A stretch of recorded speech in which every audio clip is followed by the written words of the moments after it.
Namaskaram both of you, blue and red. Thank you. Namaskaram. And you guys are looking like a dangerous election campaign, red and blue. Blue and red rather. You shouldn't be together this time, at least for another next 20 days. That's why we're out in the desert. Stay away from the masses. Please tell me. So thank you so much. I want to start off by asking you a question. After reading in engineering, a yogi's guide to joy, you mentioned that… Has it worked? Are you a little more joyful? For sure. It's dramatically changed my life. Like the morning practice and just cultivating that morning practice in the morning has exponentially elevated my frequency. Therefore, everything that I have touched from that place has felt like it's been like the Midas touch. And it is cultivated over a period of time and devotion and so… No, Midas did only magic. This is mysticism, this is real. This is not stage managed. Yeah. See, in the open desert also it works. Do you believe that magic is not real? When you use the word magic, usually it's on stage, set up. But life is a different kind of magic, it's mystical. So this doesn't need a stage. The very cosmos is a stage, it's happening in various ways. So in the book you mentioned that the word spirituality or spiritualism has been corrupted. I'm curious, from your perspective, what is true spirituality? Well, let me give a very technical kind of answer to this, because if you say anything more poetic, people will distort it again. So this is one reason why, though it is natural for me to express myself in poetry in beautiful ways, which I did at one time. But when I saw that if I want to reach the world in a big way, I have to make it very technical, take off all the aesthetic, take off all the beauty, which I still do in closed programs and in closed events. But the larger world, we presented this as in engineering, because you can't distort engineering, it either works or it doesn't work, making it that simple. Okay? Poetry, art, beautiful, but will everybody get it is a big issue, okay? So having said that, a technical, absolutely technical definition of spiritual process would be this. There is a physiological process which you call as the body. There is a psychological process of thought and emotion going on.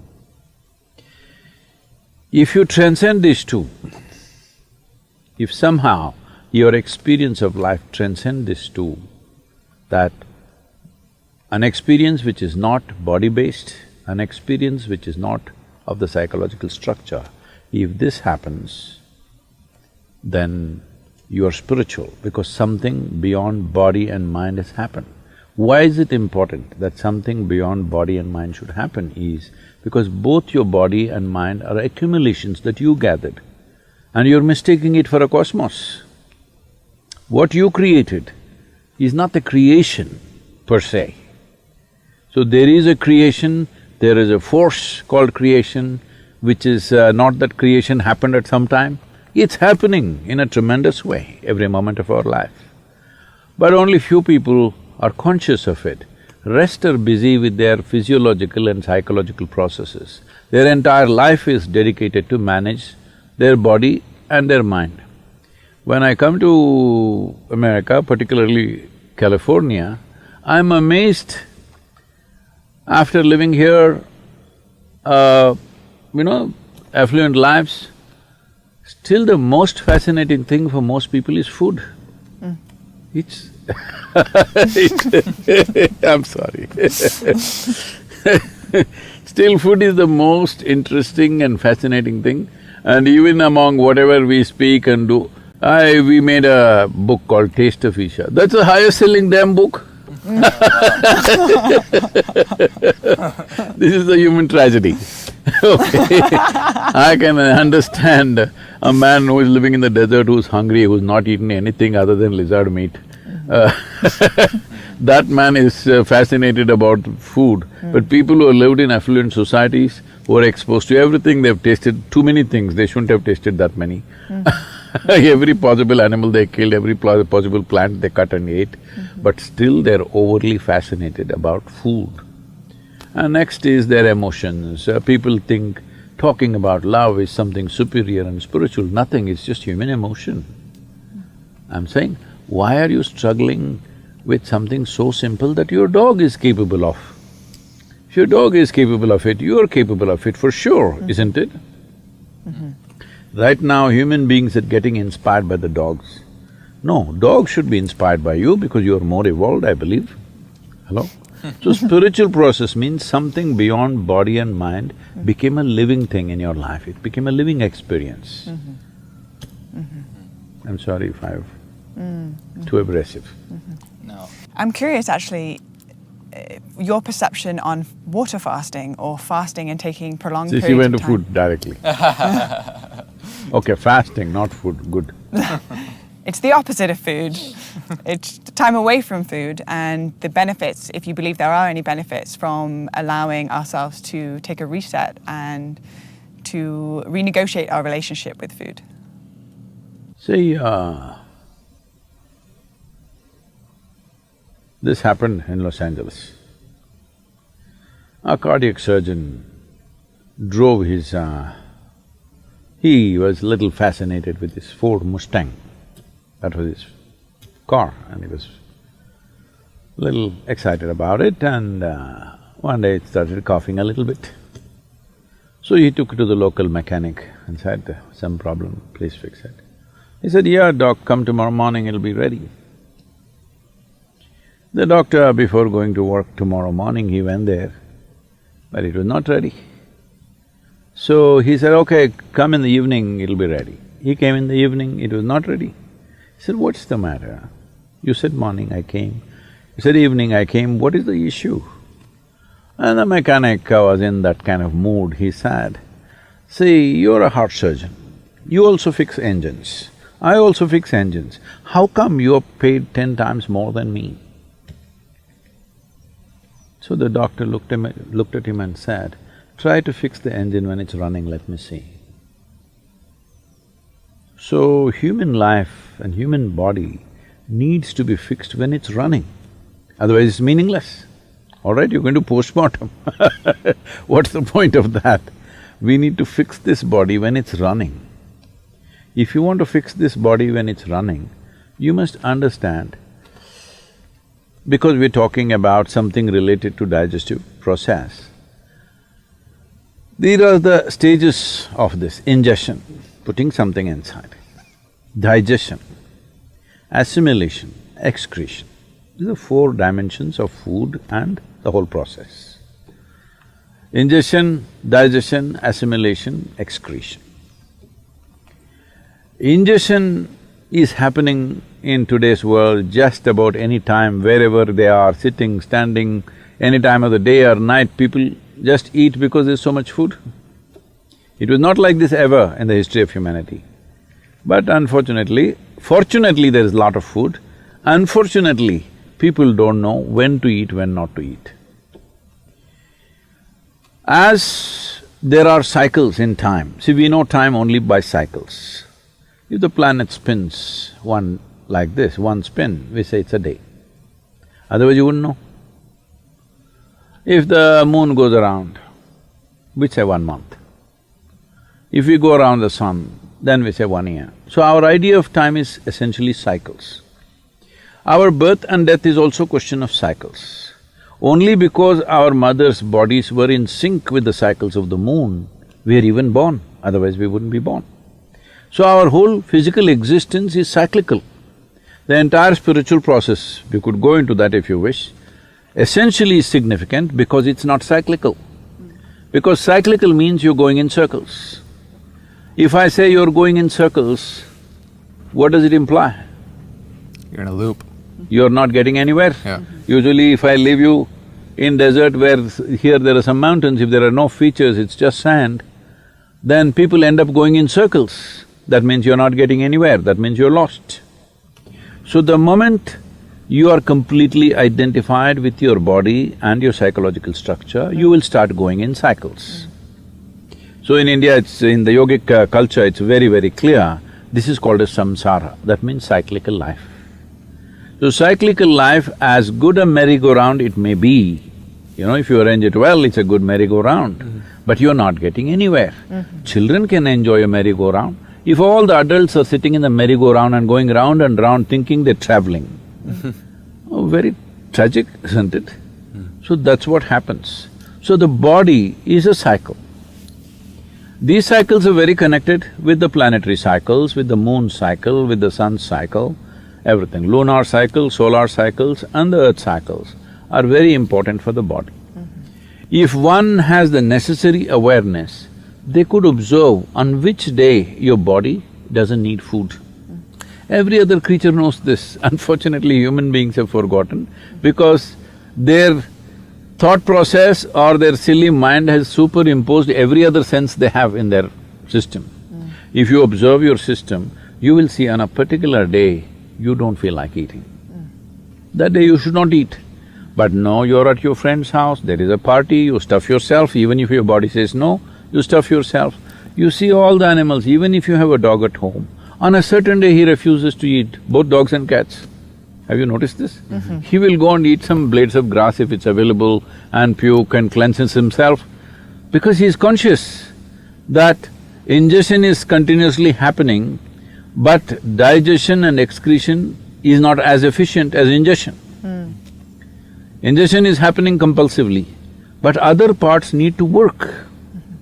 Other dimensions of digestive process needs to work. When we say digestion, digestion happens in the whole alimentary canal, not just in the stomach.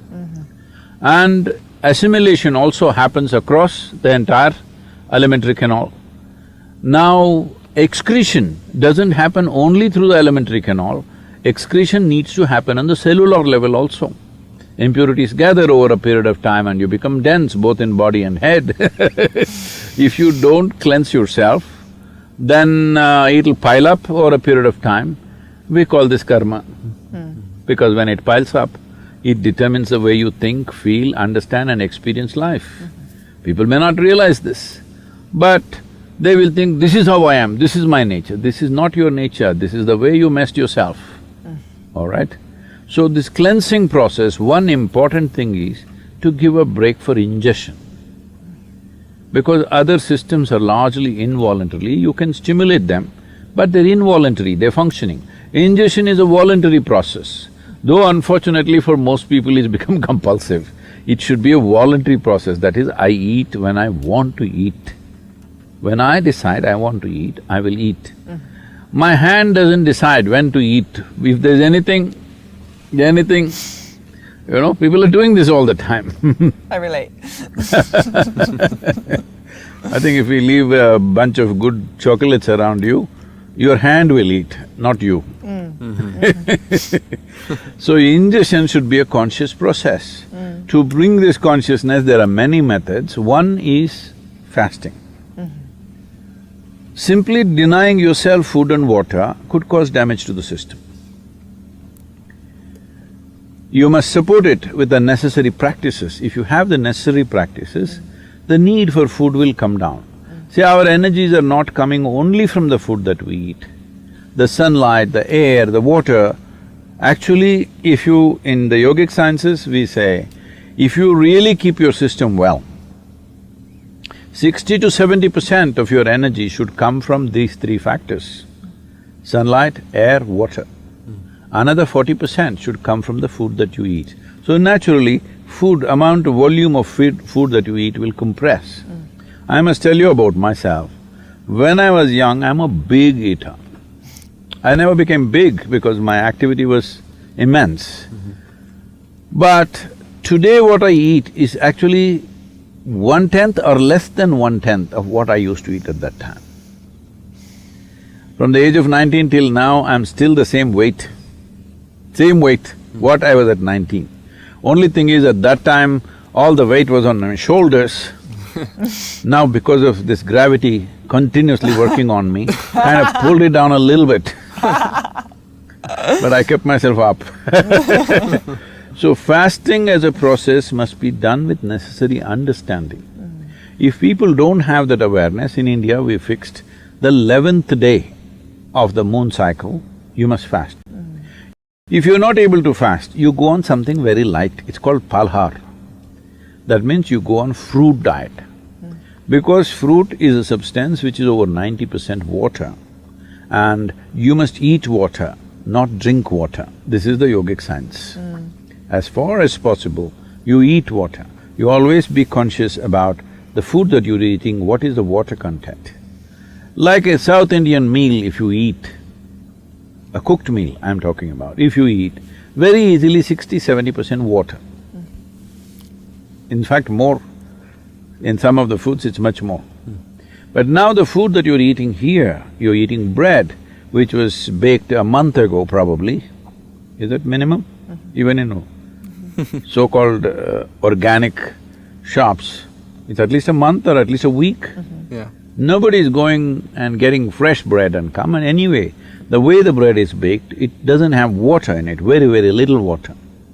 So of course you're compensating that with a bucket of Coca-Cola or something like that. Right? Yeah. I said a bucket, not A bucket is a good amount of Coca-Cola. Where is this big? Yeah.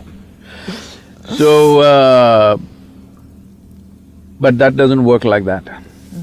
If you drink any liquid along with your food, the acids that are necessary for digestive process will get diluted. Your whole digestive process gets inefficient.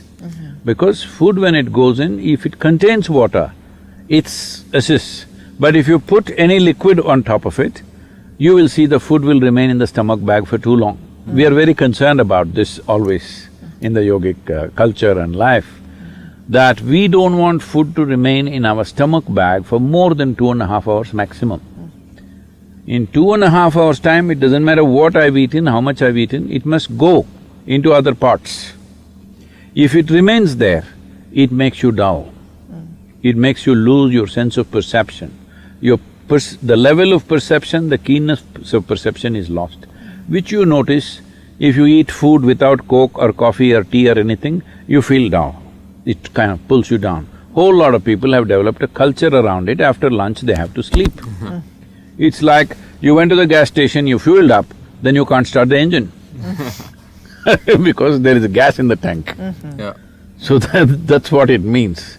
So, to ensure that digestive system is in full process, because for most of the chronic ailments that people are suffering today in the world, the headquarters is in the stomach. Yes.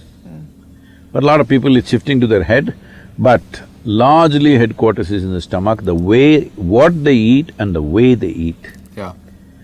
So in this way they eat, one simple thing to bring discipline is, maybe 1 or 2 days in a month, you go on much lighter foods which are very simple and easy on the body. If you can just thrive on water or just a little bit of lemon and water or little lightly honey-laced water, it will help, but if it's not possible for you, maybe a fruit or something, which is very, very light on the system. The idea is to give digestive process and assimilation process a break so that rest of the body begins to excrete.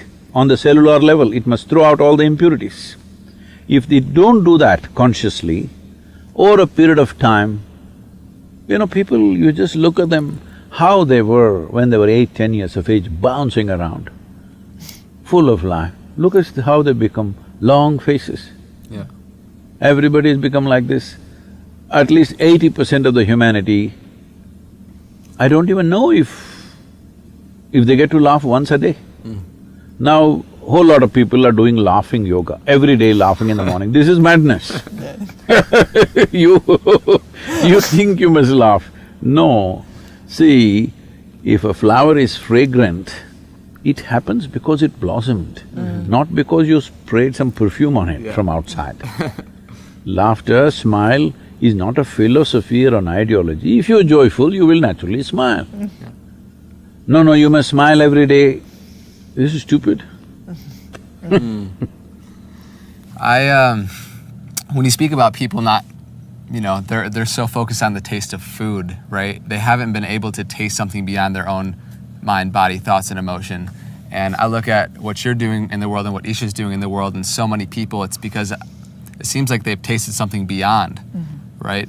And so in the spiritual process and in the pursuit of self-realization, I'd be curious for you to explain on what is the nature of what we are trying to self-realize. And to jump on that, in the same theme, I remember driving home from doing my inner engineering course in the car, and I was driving, and while I was holding the steering wheel, I was screaming out loud, "I love my life!" And I was so happy, filled with so much joy, that everything that was being taught in that course introduced me into a reality that was so far beyond anything that I had placed joy in, anything external, and it was very new for me. You must clarify that in your car you don't have a store of any bottles or pills or anything. You must clarify to the people because they won't believe. They won't believe that you could be just bursting with life without any chemical support from outside. We have come to such unfortunate levels that if you want to experience anything, to be healthful, chemicals.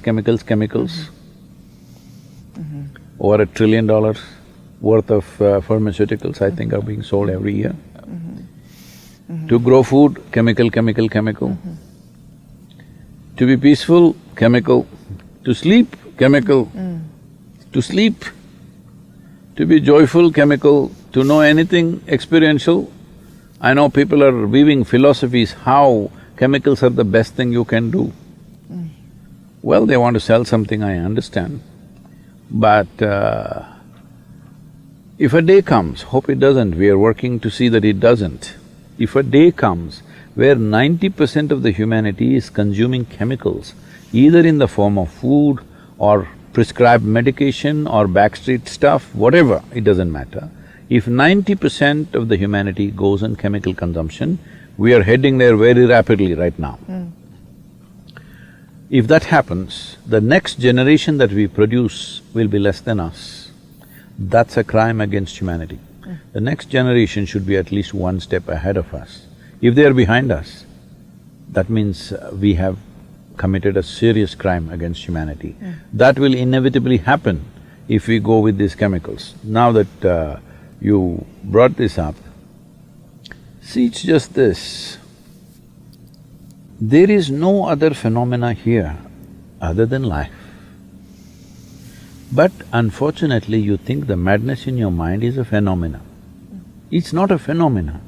It's a silly recycle of the same old things, all right? Now, people taking drugs, the word that they use is they were experimenting. What the hell are you experimenting? People who are involved in sexuality, they're experimenting. I say, even the caveman knew what to do, all right? Except Mr. Adam, everybody else knew what to do. What are you experimenting now? Something that's been on for thousands of years, if you experiment with that now, that means you must be dumb stupid. It's all been experimented, isn't it? Now, experimentation means you try to enter new terrain that nobody has gone into, right? Hello? If you go into this desert, like Columbus found America, well, 50 million people were living here, what is there to find? Okay, for Europeans, you found a new continent, that's a different matter. But you cannot discover something which is already known to lots of people. You cannot explore, you say, I explored this desert. But you go there, whole lot of people are living there, what is there for you to explore? They've all been there, all right? We are ignoring the other creatures. All right, I'll give you that much margin. But if there are human beings, obviously you are not the explorer. But explorers went to Africa and explored Africa, and they found people who they did not treat as people anyway. Why I'm saying this is, This is not to incite something. All I am saying is, stop this rubbish. People have been living in different places. Because as our transportation systems of ships and other things improved, we made connections, all right? Yeah. If you say Columbus connected Europe to America, wonderful. He discovered, how can he discover? So like this, people are experimenting things which have been happening for thousands of years. Doesn't mean a thing. If you really want to experiment, you must step into a new terrain. If you want to step into new terrain, I am telling you, even the caveman knew every damn thing you can do with your body. I include the cave woman, but that's a term, you know. Yeah. Maybe women were even civilized even then, I don't know. That's why only caveman was there. I'm giving the margin. So, what is there to experiment about things that people have known forever? If you want to experiment, you have to go into a new terrain. Now you're going into space. This is exploration, all right? This is real exploration. Because nobody has been there from this part of the system, solar system at least. Maybe somewhere else there may be somebody. Yeah. But right now, in our experience, it's a true exploration because we have not met anybody there. Similarly, if you go into a dimension which is beyond physicality and psychological space that you have, then you will see you will meet nobody. But that's a real exploration. And then you will become like, you cannot be not alert for a moment because everything is new. Everything is absolutely new. And everything is absolutely new terrain every moment of your life. So, that's how your sleep will go down, everything will go down, various other things that you are playing with all fall off. Not that you gave them up, they just fall off. People think somebody has renounced something. People keep on asking me, Sadhguru, why did you renounce your business and this and that? I didn't renounce the damn thing, so stupid it was, it just fell off. Yeah. It's like a child, a 5-year-old kid maybe having a little doll or something, what… the teddy bears are still there or Barbies have taken over, I don't know. Let's say a teddy bear, you're playing with it. On that day, if I take it away from you, oh, you would be deeply wounded. But do you know where your teddy bear actually went? Your favorite toy or doll that you could not live without at one time, somewhere it fell off, you didn't even care because you grew up, isn't it? So if you grow up, your food, your excitement about eating this and that, I'm not saying you should not enjoy food, I do. I'm a good cook, all right? I'll come out as a good cook one day because I will present myself one day as a really good chef, huh? We'll do that when we have the time. But this fascination about little things, it's not that you should not enjoy it, it is not that you should be not involved in it, but I think there is a kind of a fetish which is unhealthy, that must go. That will not go unless you find something more significant. That's what it's about. Yeah. And how do we find something more significant? See, a worm that crawls on the earth, it has its own purpose, it has its own life. But it gets eaten by a bird which has wings and feathers. It eats the worm and flies. Is it a little better machine? Let's look at this as machines. Worm is one kind of mechanism, bird is another kind of mechanism. The bird consumes the worm and then flies.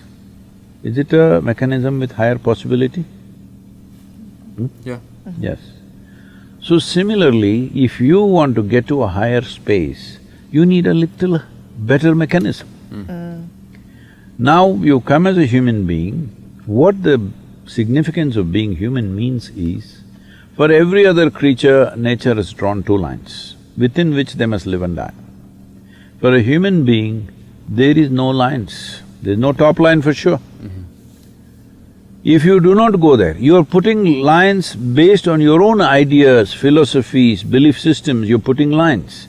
If you don't believe in anything, if you don't subscribe to anything, if you simply look at life, there is no lines anywhere.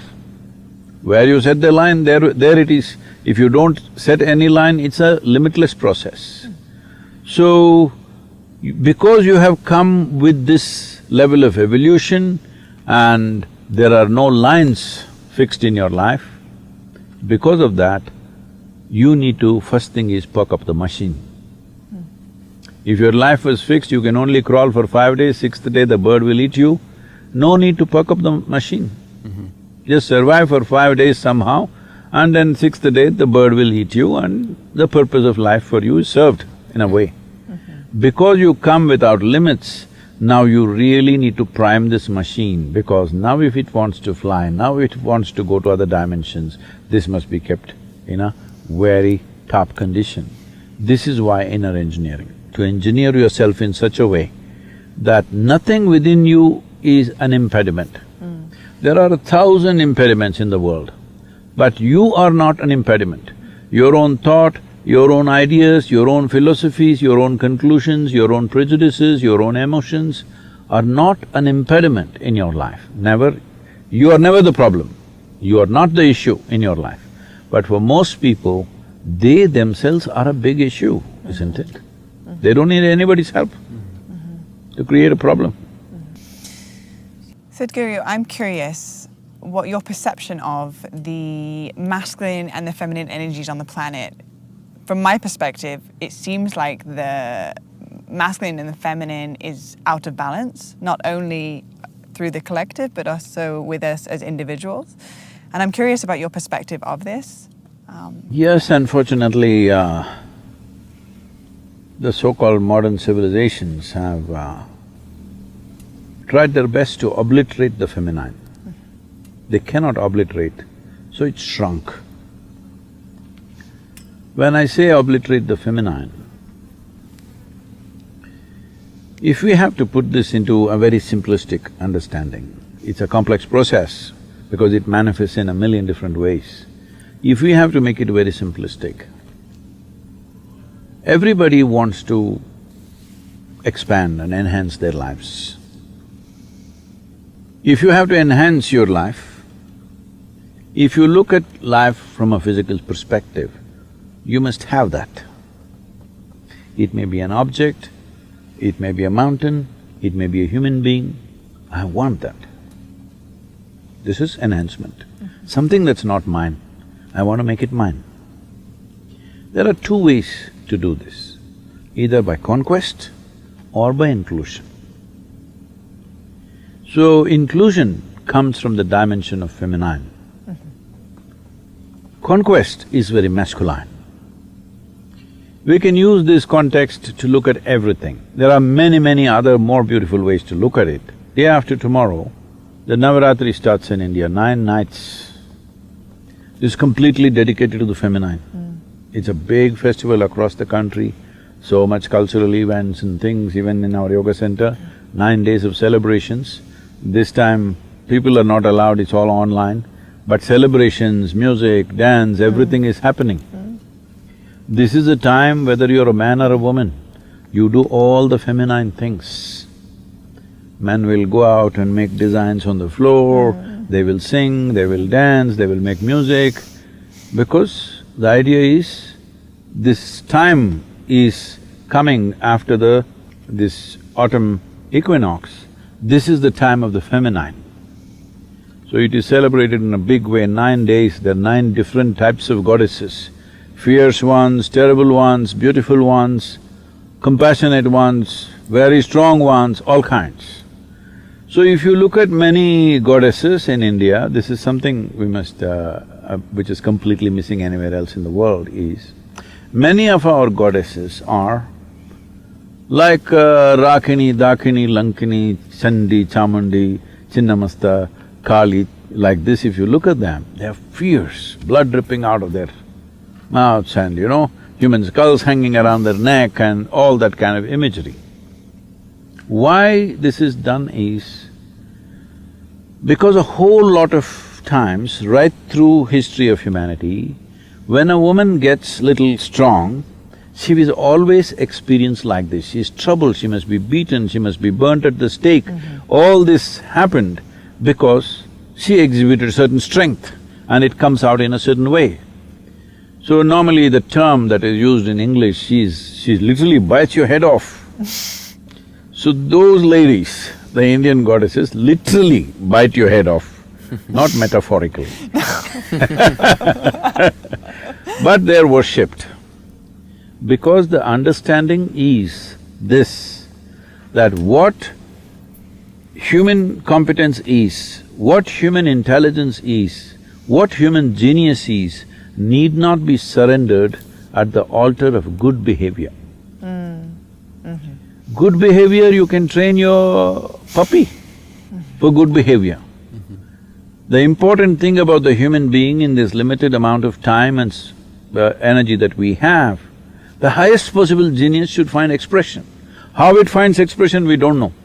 But that is more important than good behavior. This is why these goddesses are worshipped, they are not good behavior for sure. But they have a certain power, they have a certain genius, they have a certain capability. So you never surrender those things which will transform life for good behavior, which is just a pretension. This is not a license for you to behave whichever way you want. Wear a bunch of my French skulls around my neck because I bit their head off. Is that okay? So acknowledging the suppression of the feminine and how the Indian culture, which I absolutely love, thank you for sharing that, has a time where it's honoring the feminine through the creativity and the intuition and the playfulness. I'm curious, in our everyday lives, the feminine runs within men and within women. This isn't just select to women. How can we support and activate the feminine within us as individuals to support the rebalance of the planet? See, feminine should not be mistaken as female. Female is a gender issue. Male, female is a gender issue. Feminine, masculine is the nature of the universe, the nature of creation is between two polarities of masculine and feminine. So, do not identify feminine with just women. Do not identify feminine or masculine with just human beings. It is everywhere. It is for you to recognize between these two polarities creation happens. Physicality cannot happen without polarities. Anything physical needs a polarity, light and darkness, silence and sound. Even if you take electricity which we're using right now, positive, negative, otherwise there's no function, all right? So, it needs to be looked at in a broader way. If you're just thinking of this as, oh, okay, women can do this, women can do this, it's not about women. Feminine is not about man or woman. It is about the nature of life. If you have them in equal proportions, people will live a more balanced and fruitful life. Otherwise, they will live a very skewed life. Right now it's becoming like that because largely the structures of the society and the financial mechanisms and whatever else in the society which rules today's world is all created to fit a male into it, which is largely masculine. Now women want to be successful, so they're acting more masculine than men themselves. They are also like this. This is not the nature of the woman to do this at somebody, all right? But it's become like this. Now she wants to do all those very terribly masculine things. Well, the true loss to womanhood happens when we lose femininity, when we lose the value of feminine in the society. Unfortunately, some societies are moving in that direction. It's important to bring back that both these things are very, very valuable. Without it, we cannot be born, we cannot be nourished, we cannot be anything here.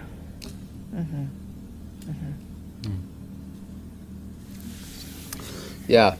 Just switching gears just because of the limited time we have, after reading Mystic's Musings and hearing about your encounters with disembodied beings and, you know, things that sound like they're in a fairy tale, I'm very interested and curious if one, you know, your thoughts on extraterrestrial life and if you've been in contact with any.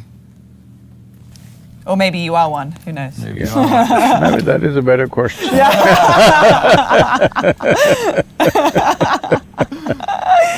Am I looking extraterrestrial? I'm little extra on the terror, right? Well, I have a reputation of being very logically correct, which is important in this world today, though it's quite silly and limiting. So I don't want to destroy that reputation on your show for myself, but if you want to explore such things, we have just now recently created what's called an exclusive, Sadhguru exclusive. This is to explore those dimensions which don't fit into your logic. Because right now, most human beings are being constipated by their own logic. Logic is a wonderful thing to survive, to understand the physical nature. Because for logic you need two, as we just said, it needs masculine, feminine, it's light, darkness. Two polarities are needed for logic, otherwise there's no logic. But there are dimensions which don't belong to these polarities. Those dimensions cannot be explored in a logical way. If you're really keen on these things, then you must come, we'll put you through the works. But if I logically answer this question, that will be very cosmetic. It doesn't really get to the heart of the matter. But I'm just telling you, you are a ghost with a body. So just for your information. The moment you lose your body, everybody thinks you're a ghost. All I did was, I gathered this material from the earth, took a loan from Mother Earth, I paid back my loan. So everybody says I'm a ghost, what to do? You pay back your bank loan, people say, this is a problem in the United States. People are telling me, Sadhguru, you have no credit… what is that? Credit score. Huh? I don't have any credit worthiness. I said, why? He said, you've never taken a loan.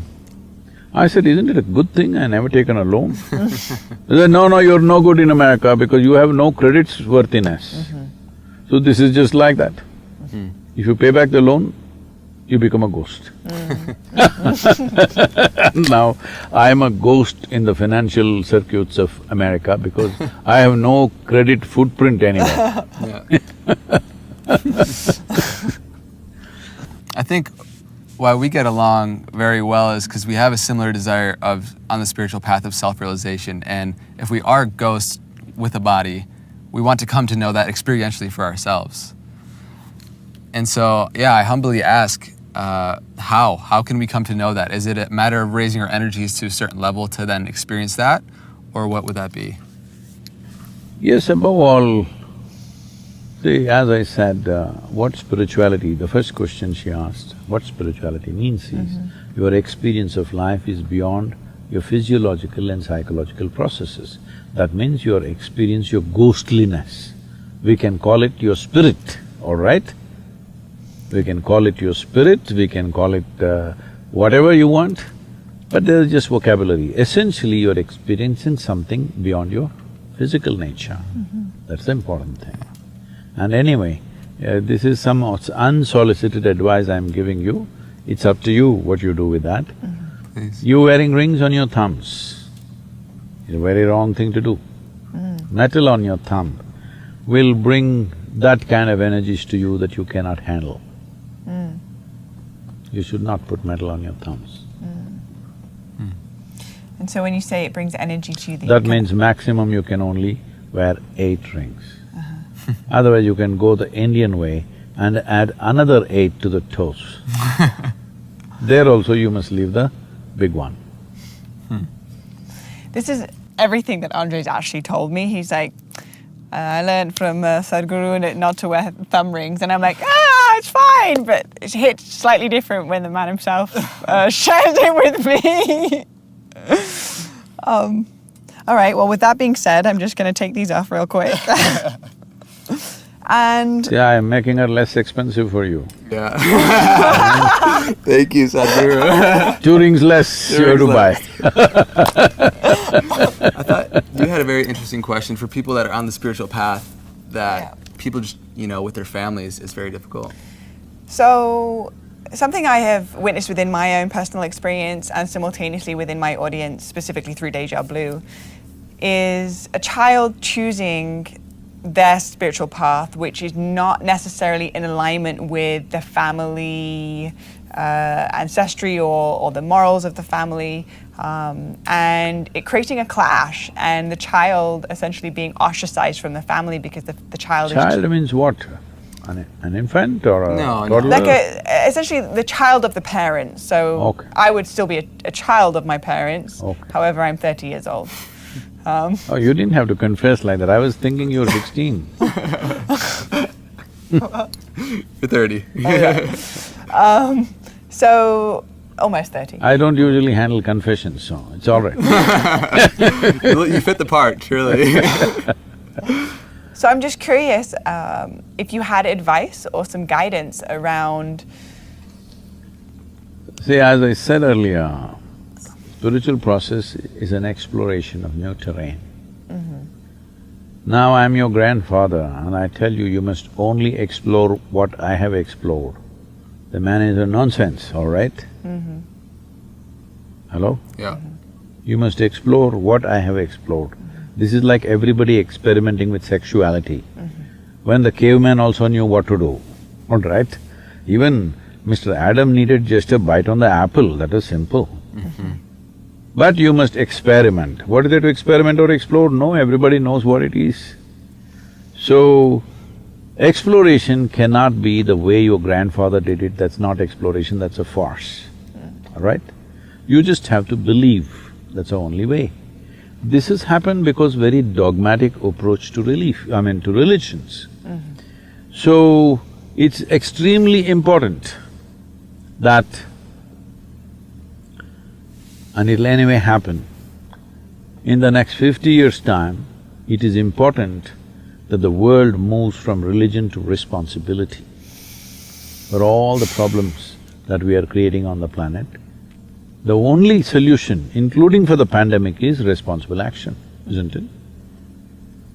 Right now, responsibility is there. No, responsibility needs to come here. If this happens, all these problems are gone.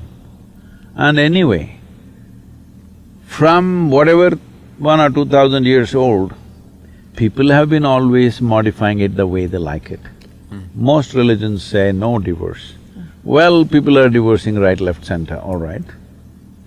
Many other things. Whatever was said, thou shalt not, is a full-time transaction right now on various levels. So, I'm not trying to criticize somebody or make fun of something, but I'm saying it's natural evolution of human civilization that we will move from religion to responsibility. That means we understand the only piece of creation that we can experience right now is this. And the only doorway to the Creator is this. There is no other doorway anywhere. Even if it's there, you cannot experience it. I'm saying, maybe there is a doorway in this little desert flower, but you cannot experience it, right? You can only experience what happens within you. So don't try to condition and control what happens within me. What I do in the society needs some control because others are involved.